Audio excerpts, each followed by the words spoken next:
ada seorang sahabat curhat ke saya, "Bi, ini Bi, ada orang, teman saya ini Bi, kalau sudah sedekah sama orang, tak tanggung-tanggung, banyak sekali sedekahnya, bantu orang tuh luar biasa. Tapi kok hidupnya tuh, ada aja persoalan hidupnya tuh nggak beres-beres," gitu ya, kata sahabat yang curhat.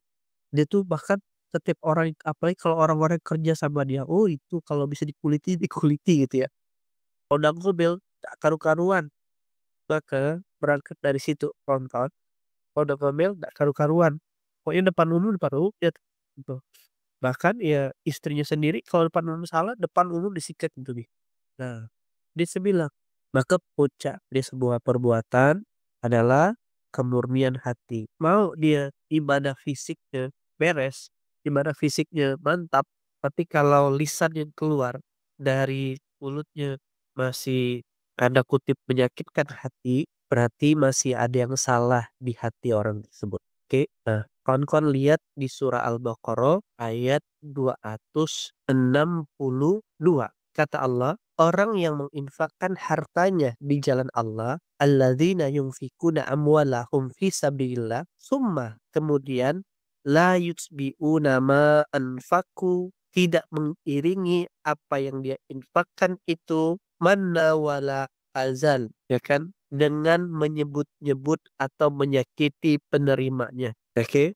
Lahum ajruhum inda rabbihim. Mereka itu memperoleh di sisi Allah. Nah, oke. Allah juga lagi ayat 263-nya. Qaulu ma'ruf, ya kan? Perkataan yang baik dan pemberian maaf wa maghfirah khairum min sadaqah, bahkan lebih baik daripada sedekah yang diikuti dengan tindakan yang menyakiti. Ternyata kata-kata dan pemberian maaf itu punya derajat lebih tinggi hanya ketimbang kalau kau hanya sedekah yang akhirnya diikuti sebuah tindakan yang menyakiti. Yang derajatnya sedekah saja itu tidak boleh menyakiti yang derajat sedekah.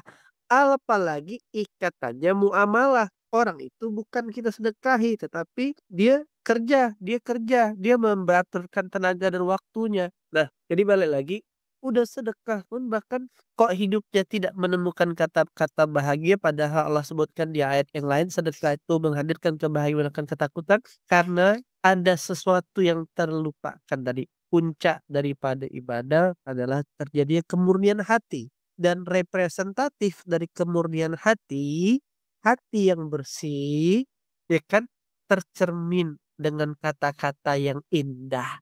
Nah, dan hati yang bersih yang disebut kolbun salim itu konektivitas seorang hamba dengan Tuhannya. Maka pelajaran yang bisa kita ambil pertama, hati-hati, be careful dengan lisan yang diucap. Apa yang kita ucapkan, itulah cerminan isi hati kita. Kelihatannya ini sepele. Itulah kenapa kita butuh melihat Quran tuh holistik utuh.